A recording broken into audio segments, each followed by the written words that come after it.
के अंदर पिछले 3 माह के अंदर दूसरा ऐसा खुदकुश वाकया हुआ है। पीरी गिरोह को तुमने पाला, दहशतगर्दों को तुमने पाला, हमारी नस्ल कुशी तुम लोगों ने की। आप कह रहे हैं कि 150 से 200 डेड बॉडीज हैं और वो छुपाई गई हैं, किसने छुपाई हैं? तो अभी हमें क्यों नहीं दिखाया? और इसके बाद जो है वो एक सुइसाइड हमला हो जाता है।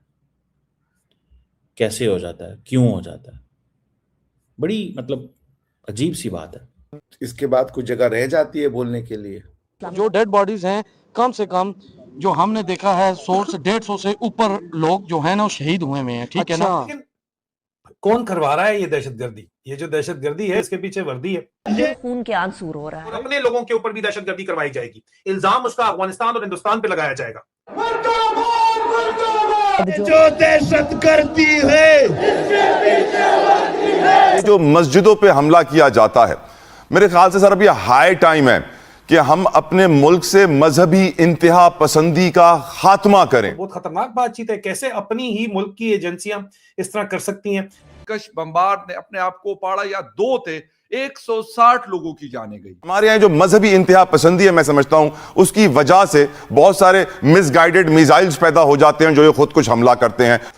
जब आप नफरतें बो रहे हैं तो नफरतें ही मिलेंगी। सोचनाक सानिया हुआ, वाकया हुआ खैबर पख्तूनख्वा से पाकिस्तान की राजधानी इस्लामाबाद में 6 फरवरी 2026 को जुमे की नमाज के दौरान खदीजातुल कुबरा इमाम बारगाह शिया मस्जिद में एक भयानक आत्मघाती हमला हुआ।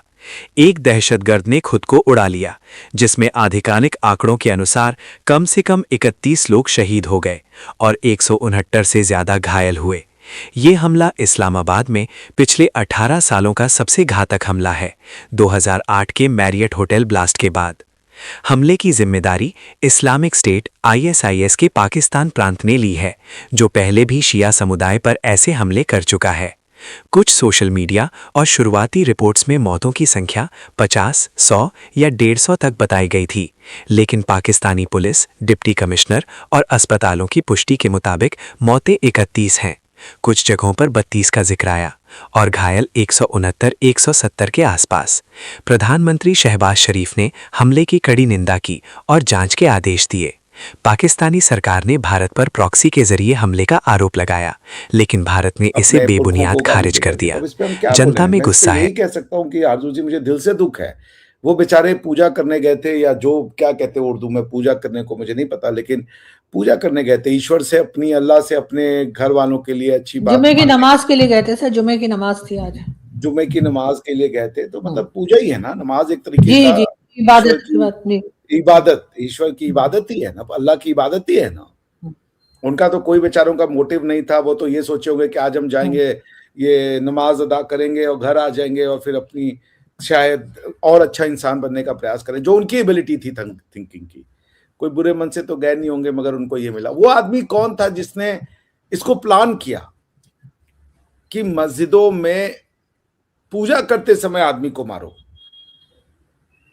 आप समझ रही हैं ये बात कि जब आदमी अल्लाह की पूजा में, अल्लाह की इबादत में व्यस्त है, तब उस पर बम विस्फोट कर दो और लोगों को इकट्ठा मार डालो। इतने लोगों को भारत का क्या फायदा होगा इसमें कि हम इतने लोगों को इकट्ठा मरवा दें? अफगानिस्तान का इसमें क्या फायदा होगा कि वो इतने लोगों को इकट्ठा मरवा दे? तो नहीं सर, ये अपनी नाकामी, अपनी नाअहली, अपनी जिसे कहते हैं ना कि अपनी कमजोरी छुपाने का सिर्फ एक तरीका है, वरना क्या कर रहे हैं आरजू जी? ये कामयाबी है, समझिएगा इसको जो मैं कहना चाह रहा हूं। ये कामयाबी है, ये नाकामी कतई नहीं है। जब आप नफरतें बो रहे हैं तो नफरतें ही मिलेंगी। वो कामयाब हो गए। वो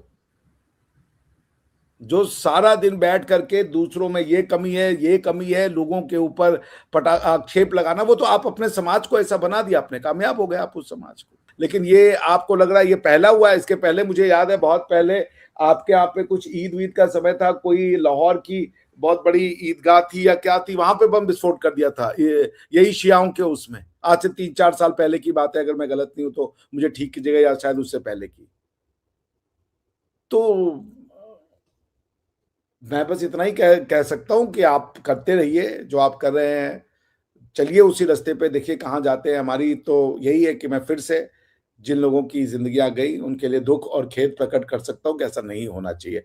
लेकिन मैं इतना बता दूं, ये लॉ एंड ऑर्डर का प्रॉब्लम नहीं है। आप लॉ एंड ऑर्डर से नहीं रोक सकते, लॉ एंड ऑर्डर से इन चीजों को नहीं रोका जा सकता। दहशतगर्दी, ये जो दहशतगर्दी है इसके पीछे कौन है? मरियम नवाज साहिबा तो कहती थी कि इसके पीछे वर्दी है, और आज वो वर्दी वालों के ही साथ जो है वो बसंत मना रही हैं। लेकिन बहरहाल चलें, ठीक है, वर्दी वालों ने उनको प्रॉप अप तो किया है, लेकिन मैं आज कोई किसी के ऊपर वो जो है अपनी इंफॉर्मेशन की बेस के ऊपर कुछ इंफॉर्मेशन भी है, लेकिन मैं वो आपके सामने रखना चाहता हूं। फैसला आपने करना है, आज टोटल फैसला आपके ऊपर छोड़ता हूं, ठीक है?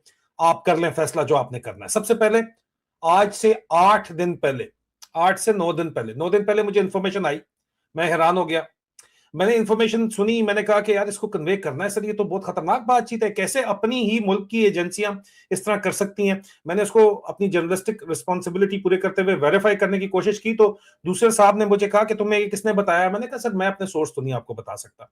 उसने कहा यार देखो, ये हमारे नेशनल इंटरेस्ट में नहीं है इस इंफॉर्मेशन को शेयर किया जाए, और कुछ चीजें स्ट्रेटेजिक कंपल्शन होती हैं। जनरल साहिबान की एक बड़ी प्यारी बात है कि जो भी चीज जो है उन्होंने करनी होती है उसको कहते हैं जनाब, जो भी हराम काम भी हो तो स्ट्रेटेजिक कंपल्शन बन जाता है। कंफर्मेशन मुझे मिल गई कि होने वाला, अगले दिन मैंने खबर चला दी। 8 दिन पहले मैंने खबर चलाई, और उसके बाद बलूचिस्तान का वाकया हुआ, उसके ऊपर क्या रद्द अमल है वो तो मैं आपको बताता हूं। लेकिन 8 दिन पहले जो मैंने खबर चलाई थी उसका वीलॉग डिटेल के अंदर मौजूद है, इस वीलॉग के डिस्क्रिप्शन के अंदर मैंने डाल दिया है, अगर आप नहीं देखा तो देख लीजिएगा। लेकिन उसका क्लिप आप सुन लीजिए कि कंक्लूजन क्या थी, बॉटम लाइन क्या थी, सुनिएगा। Asim Munir Mistry is likely to escalate आने वाले दिनों में हिंदुस्तान और अफगानिस्तान के बॉर्डर के ऊपर ये दोबारा पंगा लेके उस बॉर्डर को खोलेगा। वहां पे कुछ इंडिया में करवाएगा प्रॉक्सीज के जरिए, अफगानिस्तान में भी प्रॉक्सीज के जरिए कुछ करवाया जाएगा, और अपने लोगों के ऊपर भी दहशतगर्दी करवाई जाएगी। इल्जाम उसका अफगानिस्तान और हिंदुस्तान पे लगाया जाएगा, और वहां पे भी होगा। वो कहेंगे नहीं ये तो दहशतगर्द करवा रहे हैं, इससे हमारा कोई तल्लुक ही नहीं है। और वो जब रिएक्ट करेंगे तो ये कहेंगे हमारे बॉर्डर खुल चुके हैं, हॉट है हमारे western and eastern front, 2 front हमारे हॉट है, इंटरनल सिक्योरिटी हॉट है। सदर ट्रंप को जाके ये धोखा देंगे, और क्योंकि इनकी कैपेसिटी नहीं है, ये पहले दिन से जो वादे करके आता है उनको पूरा करने की इसकी कैपेसिटी सिरे से है ही नहीं। मुल्क की इकोनॉमी का ये बेड़ा गर्क कर चुका है, और मुल्क की वकार तो वैसे ही आपका बेड़ा गर्क हो ही चुका है ना यार, उसका क्या कोई पीछे कुछ रह गई हकीकत। और अब ये कहानी जो है आपके सामने है, क्योंकि फौज अंदर से जो है उसको डर, ये इन सबको अपनी जानों के लाले पड़े हुए हैं। तो ये कहते हैं कि अभी ट्रंप साहब को किस तरह जो है वो जाके बतानी है, कहानी लगानी है, उसमें कितनी मासूम जाने जाएंगी वो आखिरी आइंदा आने वाले दिनों में ना, द दस्त द मैदान दे, proof is in the pudding. ये जो अभी आपके आगे सिचुएशन बन रही है ये आपको पता चल जाएगी सारी की सारी।